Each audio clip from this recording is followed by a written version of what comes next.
Hello, my friends. Hello, ladies and gentlemen. Welcome to this new episode of Sartorial Talks. Hello, darling. How do you do today? Well, you keep asking me that. I'm okay. How are okay, you? we can confess. I'm good. We can confess. We just recorded a full episode. So I asked her already, how do you do today? That's true. But and then we had to redo it 2 or 3 times because I was not at my best today at the first recordings. But now I found again my flow. And we're going to do a new experiment today. We're going to have a free talk. And I'm going to ask, because you asked for that, ask Sonya questions about her views on men's style and her wardrobe and her taste and everything. So we're going to do some kind of a unprepared session of question and answer. And not only me, I also want to ask you some questions. And you know, we were going to prepare, but we said, no, let's just do this. Let's go. First question you can think of, first answer you can think of, and let's move fast. So my first question to you is, why do you enjoy so much dressing like a man? It's a little bit of it's on purpose aggressive question. That is aggressive. You know what? It's just wearing tailored clothes. It has nothing to do with dressing like a man. If you look at pictures of women, you know, from the baby, cool down. It was just a Industrial joke. Revolution, for example, women are wearing suits, sometimes pantsuits, sometimes suits with a skirt. It's just tailoring. And you know what? The reason I do it is because I fell in love with bespoke tailoring. I met some artisans that blew my mind. I wanted a piece of that action. I didn't want to just go to some kind of ready-to-wear place and buy a skirt or a dress from China that had been shipped from different countries, you know, and they're selling 5 times of what they originally invested into. Anyway, you get the point. I wanted to experience tailoring. And you know what? I love it. I love it. It's so easy to get dressed in the morning, and you can go ultra feminine, or you can go a little bit more, you know, like the guys if you're going head to head with the guys. So let me ask you a question. When you see a guy in a suit, are you checking his suit out? Are you analyzing it? Or what's your impression when you see a guy in a suit? Oh, well, when I see a guy in a suit, first of all, I'm happy. Yes. Because, you know, we are living in this world, you and me. This is what we do every day. We dress up. We browse the internet. We try to find new tailors. We analyze and stuff like that. But if we are really honest, when we go outside, it's very rare to see Depending an elegant on where we man. are, of course. Yeah, but if you're in Naples, it's globally rare, and even in some capitals like New York or Paris or everywhere. So when I see a man, but as you say, darling, there are suits and suits. That's right. And seeing somebody who has to wear a suit and is a poor, crappy suit, and he put normally his bag on his shoulder, destroying the shape of his suit, and it's obviously a crappy suit that he's wearing the same one over and over again, I feel sorry for him. Because you feel like he's being forced to wear the suit? Exactly, and that he doesn't understand what he's wearing. Mm-hmm. But if I see a man in a proper suit, and I'm not talking only about a bespoke suit, but just a proper suit, and a man who obviously feels good because he wanted to dress up, then it makes me feel good and happy. And sometimes he can even make my day.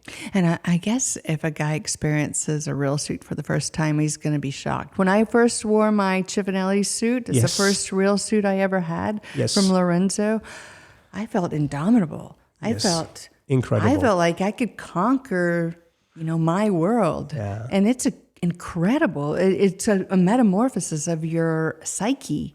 And so I love that both women and men experience this. Yeah. And what is interesting is that, okay, you understand that my question was a little bit disruptive at the beginning. I wanted You put me on the defensive. Yeah, I just wanted to surprise you, because this is, you know, this is sometimes comments we receive on our YouTube channel and says, why is she dressing like a man? No, Sonya is not dressing like a man. She's dressing with tailored clothes, and on top of that, she transformed literally her wardrobe little by little, and it's a bit addictive. And believe me, we've met so many women who, when at the first time when they try this, put on a jacket, put on some serious clothes, not something that you're gonna wear 2 or 3 times and then just forget, you know, in the cupboard or in the closet, and really experience what it is, you know, to have actual garments and not only disposable garment. change everything. That's right. So I'm going to ask you an aggressive question. Yes. You want an aggressive question? Oh, I don't care. Whatever you want. So this is what I've seen in the comments. Why is this guy spending so much time talking about clothes when there's other real problems in the world? Okay, well, that's a good question. First of all, we are speaking a lot about clothes because that's our job. That's my first answer. And I started Parisian Gentleman in 2009 as a hobby. I was a producer of special events. I was a director. I was making films. I was in the show business. And that was my refuge. I was not only talking about clothes. Actually, our subject is a little bit wider than clothes only.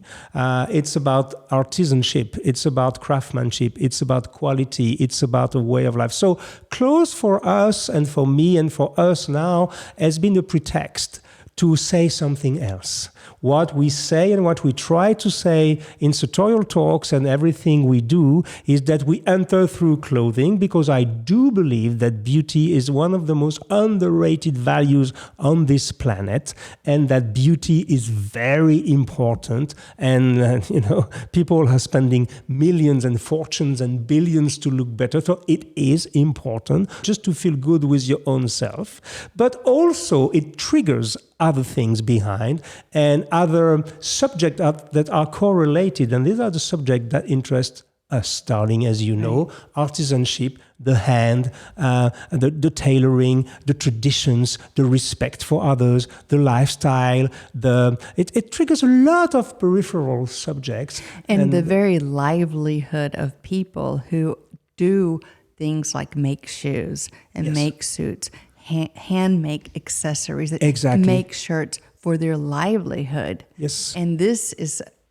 are occupations that we don't want to disappear. Exactly, and we are militant, we can say that. So to answer your question in one sentence, I speak about clothing. Yes, they're much more important subject in the world, but this is an industry with feeding millions and millions of family. These are traditions that we have to protect, because I think that the leather workers, for example, have to be protected.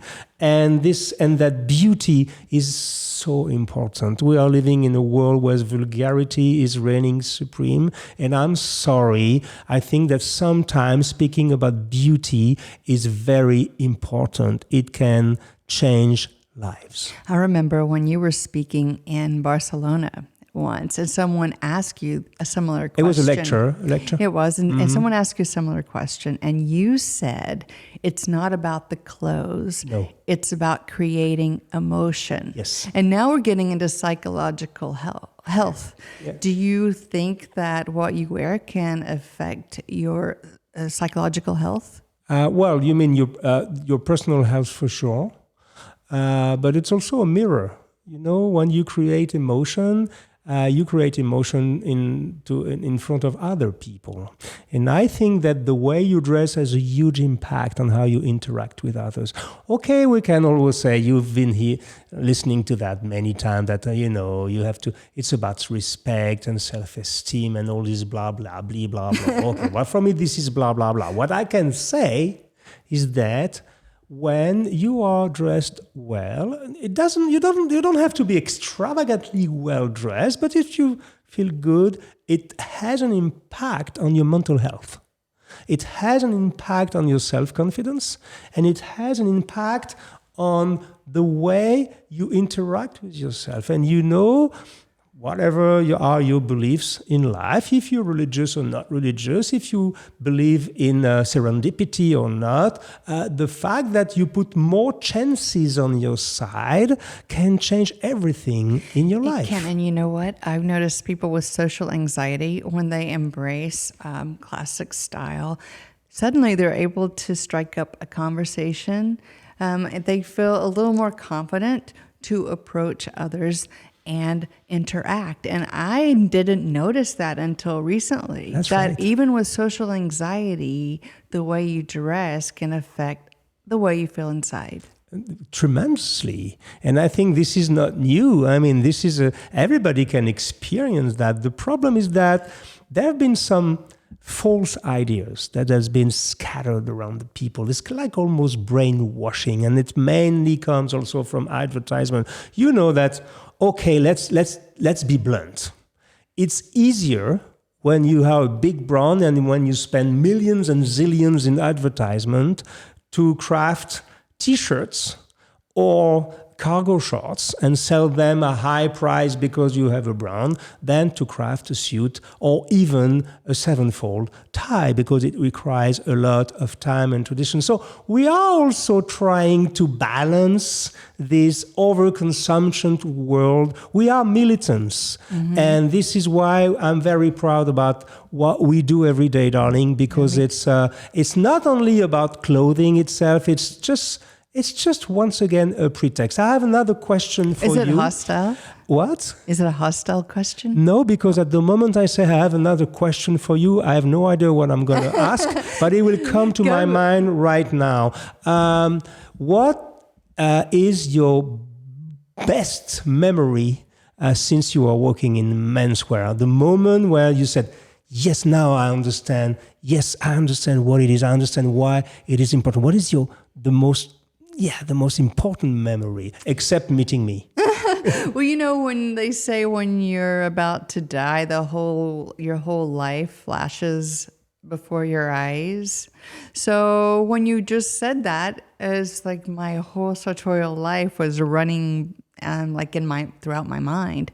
And I don't know why, but for some reason, I think it was, and you arranged this, I think, with Waco of the Rake. I think that when I had that Chifanelli suit, yes. and we were in Amsterdam. I remember very well. And Andy Julia, who was the photographer for the Parisian Gentleman. He's always working with us since the beginning. Yeah. He came to photograph us at Tommy Page's. Tommy Page, very nice. Tommy Page in Amsterdam, very great. It's a vintage shop. He's got a lot of vintage classic clothing, and what a little wonderland to visit. It is. So we went there. I was wearing my very first Chifanelli, and you were also wearing Chifanelli. We were all double-breasted. Yes, and even Greg. I was single-breasted. Was wearing a single-breasted Chifanelli. Yes. We were there gathered together to celebrate tailoring. And Andy Julia is such a phenomenal photographer. Incredible. He was capturing in this beautiful little vintage shop in Amsterdam our unity for bespoke. And it could be for made to measure or ready to wear, but our unity for elegance. So Andy captured that. We were in the Rake magazine, so it was another way to commemorate that moment in time. And I don't know why. I didn't know you were going to ask that, but that very moment sort of brought it all together for me. And what is your worst memory? Some kind of catastrophe, something that was, okay, maybe it's profound or not profound, but sartorially speaking, what is your worst memory? Well, you know, we were going to Petit Uomo in the beginning. Yes. And I was new to this whole scene. Okay, aside from the fact that I wore a fuchsia suit with a bright yellow striped tie and a crazy you heard very well. A rose, pink fuchsia suit. Fuchsia, yes. With a yellow tie. That was very daring. Dougal, the CEO of Holland and Cherry in the USA, I said, pick out a fabric because I don't know what to pick. He picked out fuchsia. So I'm like, okay, I'm going to trust you. Let's go. Okay, that wasn't a bad experience. It was really fun. And a lot of people loved it because you can go crazy at Petit Uomo. But guess what? I didn't have enough to wear. And I knew, being with the Parisian Gentleman, that I was going to be photographed. So I'm in a car. I'm distressed. And we talked to Simone Ubertino from Vitali Barberis, Connecticut, who was driving the car. He was at Vibici back in the years, yeah. I said back in the day. Now he's not with them. But I said, Simone, I don't have anything to wear. And he said, and I was like, what am I going to do? And he said, I know exactly the place. Yes. And he took me to I think it's Bertotto, something like that is the name of the shop. Yes, maybe we can put the shop name on the screen. And this was a lovely place. The people took control. In Biella. In Biella, yes, northern Italy. And they dressed me. And this was my moment where I was just feeling kind of, because everybody does that when they first get into classic style. They don't have enough to even make some ensembles at times. That's right. But you know what? After a year or two, you only really need 3 suits and a couple of different trousers and waistcoats, and you're okay until you can build your wardrobe. Mm-hmm. Do you remember this pizzeria, in this pizza place where the guy who was serving pizza was also an opera singer? Oh, that was also in Biella, yes. Yeah, these are incredible things happening around this world. Was incredible. She was speaking of Simone Ubertino Rosso. We can say hello to him. He was working for Vitale Barberis Canonico. Yes. We can say hello to Vitale Barberis Canonico also. Hello, Francesco. We can say also hello to our friends at Drago. Hello, Paolo, and all the team. And Simone Ubertino Rosso now is working for Cerruti, as far as I know. And we can say hello to Cerruti. The league, you know, of these fantastic mills in Italy that are producing among the most exquisite fabrics. And we know them because during the writing of our second book, The Italian Gentleman, we spent so much time in this area. And now it's your turn to ask me. Everyone in menswear should know about Biella. That's the biggest place for fabric makers, Exactly. I guess. Now it's your turn to ask me a question. I'm prepared. Oh, yeah, really? Yes. Okay, let me think of a good question to ask you, because I'm the same way. I have no idea. No problem. Tell me a gentleman in our circle that really just blows your mind because he's so elegant. You mean in our circle? Somebody we know. Somebody we know.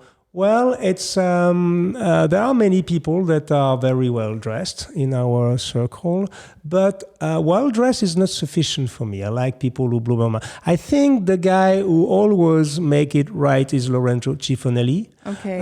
Because that was an easy one. We always talk about how amazing Lorenzo is. Yeah, but I mean, honestly, since a long, long time we've been in this area. I can't see, okay, we like G. Bruce Boyer, but he's an older person. He's in his mid-70s, a little bit, maybe more, and he's older, but he's always dressing perfectly. At ease. But come on, name somebody that maybe people don't know so well. I would say, but it doesn't come to my mind. I'm sorry, darling. I'm so glad. I've never asked Hugo a question when he didn't have an answer. Well, I'm sorry, because it's just somebody that Lorenzo always blow my mind, because every time he always has something which is superior. I like Luca Rubinacci also, which is a very good. I like Luca because, we knew Luca in his early days when he was in all the magazines and he was a little bit a jet setter. But now he turned out in a very sweet man, and his taste is always extremely safe. And so I like also how Antonio Panico is dressing. He's an older man, but very elegant. This is class. Yes. Now we are talking. Class. There's another guy also we photographed that I like a lot. I think his name is Gigi. He was you remember? In the Italian Gentleman book. It's Sarah's husband. Exactly. Yes. Sarah, she was working back in the years with Pirozzi. Then she worked with Dal Cuore. Yes. So there's a lot of elegant gentlemen in Italy for sure. And then I'm looking for some people in England. It doesn't come. Nick Fulks can be very interesting man. Yes. Very British in the way he's dressing. That's true. Well, there's many, but I would say once again, Lorenzo is the one always blowing my mind. Answer. And what about you, darling, on the same question? Yes, that's a good. Now you're putting me on the spot. Huh? Yes. Yes. Oh, I mean, there's so many women. I wish I could think of the name of the girl from Australia who works in a shop there selling menswear. I'll have Greg put her picture up and her name up too. I think of her. Of course, there are people like back in the day, Sarah Ann Murray was really making a name for herself in classic menswear. She does an excellent job. I could even say Eleonora Mararos was, I mean, she's super high class, very feminine. Yes. She added a feminine twist to menswear. Yeah, I agree. There's the Sartorial Cerna woman who works as a I don't remember her name. tailor. They're from. I'll have Greg put her name and her picture up too. She's very elegant. I mean, I could go on and on. There's so many women that I respect. I remind you, we're also on the podcast, so we may not put all the names. So it's an invitation for you. Sorry. To well, look if you at look the up YouTube. Sartorial Cerna, you're going to see. You're going to see her picture. I could go on and on. There's a lot of women that I respect and that are in the menswear arena, and it's growing. This is a movement because more and more women are wearing suits these days. Yes. Okay. Yes. Another question, just on the fly like that. What is your name 3 brands that you like as a woman in tailoring? Ready to wear or tailoring? Okay. Just 3. There's 3. Okay, just 3. Okay, one is, of course, Sartorial del Cuore, who has been so generous to make several different suits for me that I'm wearing continuously over and over again, and they're in Napoli. Yeah. Gigi del Cuore. Yeah. He knows how to craft I asked for women. Specifically for Gigi to put his hands on my suit because he really knows what he's doing. I agree. Of course, I'm sorry to say Lorenzo Chifanelli and Massimo Chifanelli again, but they're the grand masters. What can I say? Interestingly, is Adolini is the big brother. Vincenzo Adolini. You mean Stile Latino? Yes, Stile Latino. I only have one thing from them, one white jacket, but they're crafting a lot for women these Vincenzo days. is very good for women. Very interesting developments in women's wear. That's right. I agree with you. Walker Slater is the ready-to-wear place. Of course. If you're a woman and you're looking for ready-to-wear, please look at Walker Slater. Go to their Instagram page and see the great variety. So Walker Slater is from our friend Paul Walker. They are in Edinburgh, in Glasgow, in London. Yes. I think they're also in Asia. I don't know with the COVID what's happening to them, but this is a fantastic place. For sure, yes. Specifically for ready-to-wear and affordable ready-to-wear. Indeed. You can dress like the real way, tailored way. And really experiment without spending a fortune. Yeah, this is one of the places that we prefer. Do you have another question for me now? Oh, yeah, I do have another question. What are your top 3 favorite shoemakers? In the world? In the world. Well, you mean bespoke or ready-to-wear? Why don't you do 1 bespoke, 1 ready-to-wear, and then the third can be your option, maybe made to order. That's very complex because it's reducing everything by 3. I have a special knack, or how do you say that? I'm very attracted by the work of Stefan Jimenez. Of course, he's a good friend of us, and on top of that, I'm very excited because I'm going to have my first pair of Stefan Jimenez, I hope in 2020. Okay, Stefan, if you're listening to this program, if I have it in 2021, it's going to be okay because it's a long process. We are working on a very exciting pair of shoes.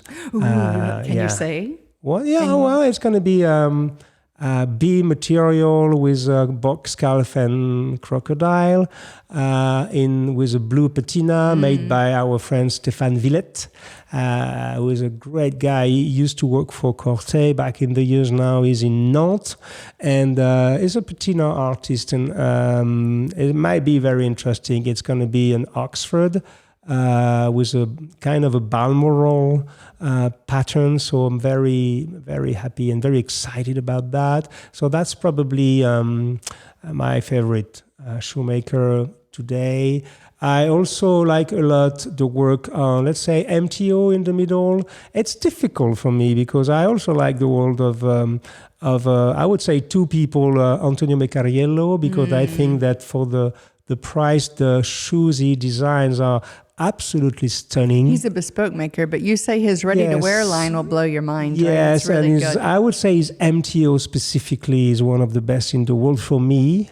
Okay, he's Italian. His organization may not be his best asset, but he's a true artist, and his shoes are fantastic. I also like the Norwegian work of Paolo Scafora in Naples for other reasons, but it's very interesting too. And if you ask for ready-to-wear, that is to say more classic shoes. We discovered recently TLB in Mallorca, very serious people. You said that might be the deal of the century right now. Well, we are working and we can announce it on a few MTO with them, because I think this brand deserves more recognition. So there are so many, but I mean, we just finished the translation of our book Shoes, so we've seen so many things. I can say, how can I not speak about Tai Shoemaker in Japan? It's impossible. UF Fukuda, and even all the people that are doing so, and Atelier du Tranchet, these crazy guys, Christophe Cortet and Christophe Algans and Patrick Fry in Germany, and there's so many incredible artisans. It's difficult, but if I had to choose one, I would choose Jimenez. Very nice. I have a last question. We did 27 minutes. I hope it's interesting. I don't know. Honestly, this is an experiment once again, but completely on the fly. Well, it's interesting because it's something that it's enlightening also for us to quite to deep dive in our subject, because so many people say, okay, well, you speak about clothes, at one moment you're going to go a little bit or always on the same subject, but this subject is absolutely infinite. What is, in your opinion, what is as a memory? We've met so many touching families, but what is because it's a lot of family business in this business, a lot, specifically when you go bespoke or high-level artisanship.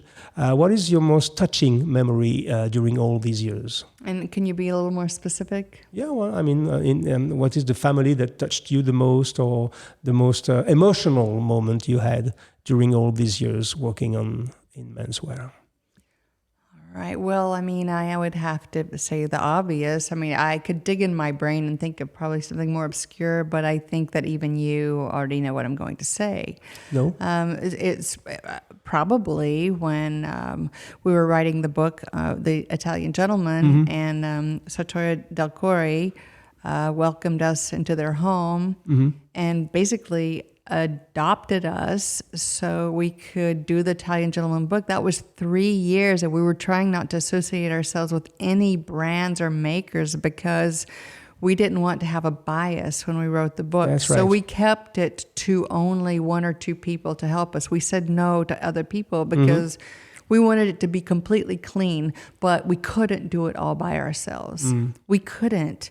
And so they adopted us made it possible for us to produce the Italian Gentleman book in an unbiased way, other than, of course, their help.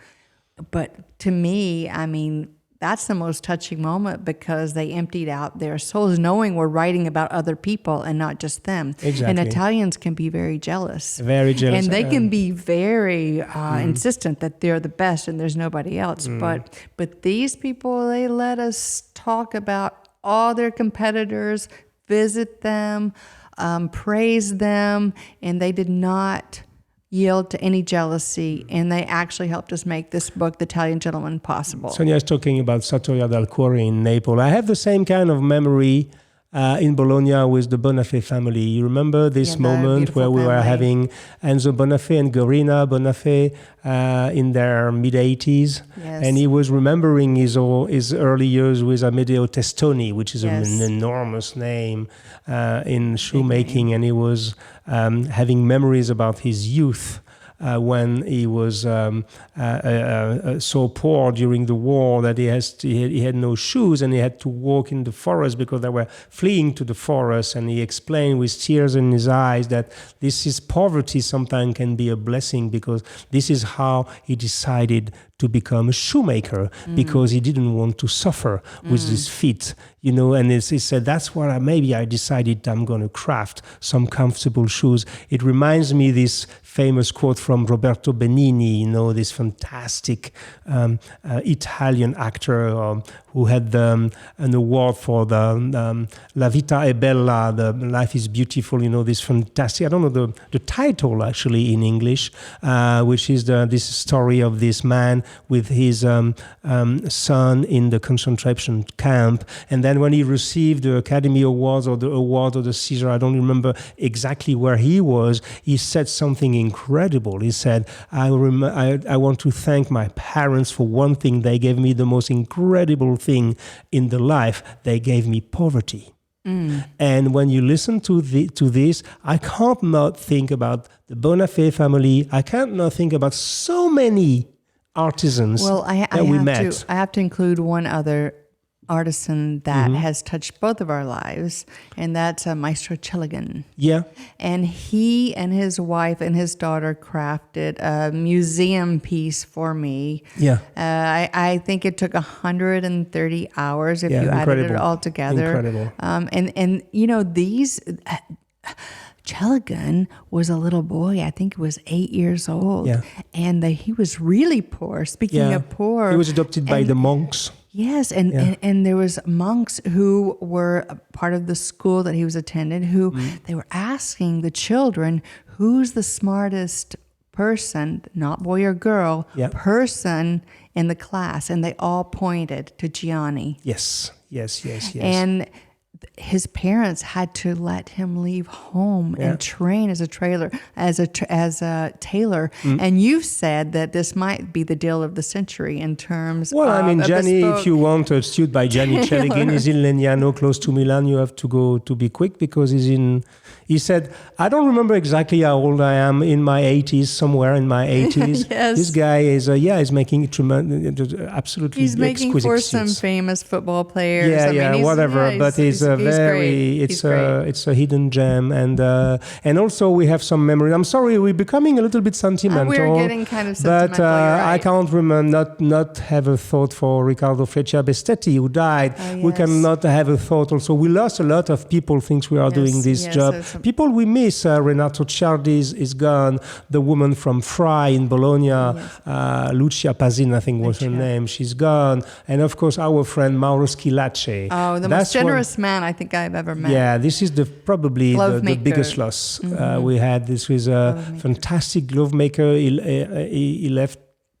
He passed away last year, and that was a big shock for the whole community. So anyway, what we wanted to say about that is just that it's not only about clothes, to come back to the original question 30 minutes ago. It's about people. It's about... Bruce Brahier tells it very well in the opening, in the foreword of my first book. He says, in a world that is going so fast, in a world that is bringing us to a place we don't even know, we have no idea where we are going with the technology, with the development of science, with this increase of violence around the world, with this increase of vulgarity everywhere, where everybody is different. It's a very complicated moment to define, how can we define the boys from the men? Now it's very complex. Artisanship, craftsmanship is a refuge. Something you can resource yourself, something you can really rediscover the weight of time, the pleasure of waiting, the simple emotion of smelling leather, and seeing people who will never be rich, never, but who put everything they have into their work because they believe in what they do. And if you believe in what you do, no matter what you do in life, I guess this is what we try to do on this channel. What a gift if you believe in what you do in your livelihood. Yes. So, this was an experimentation. We did 35 minutes. I have so many things. We are a little bit sentimental. You know what we're going to do, ladies and gentlemen? We're going to open a bottle of Bourgogne. Oh, I thought you were going to say we're going to sing or something. No. We're not going to sing. We're going to open a good bottle of Bourgogne. Thank you, darling. We're going to redo this experimentation once again. I like these free talks about that. It's not about being lazy. We work a lot. We are writing a lot of books. We are writing articles. We are recording podcasts. We are working every day as much as we can. But sometimes we need these moments of freedom of speech. You're right. And we are very happy to have done that in front of you. If you don't like it, don't watch it. Put a thumb down if you want. No problem with us. But if you like it, encourage us. I remember a little bit of promotion. We have a Patreon page, patreon.com/Sartorial Talks if you want to support us. Our new book, Shoes, in English can be pre-ordered at Hugo at parisiangentleman.fr, and we have so many other projects to come. Thank you for following us. See you very soon for a new episode of Sartorial. Maybe a more structured one or more prepared one, or maybe not. You never know with us. Cheers, my friend. Cheers. See you very soon.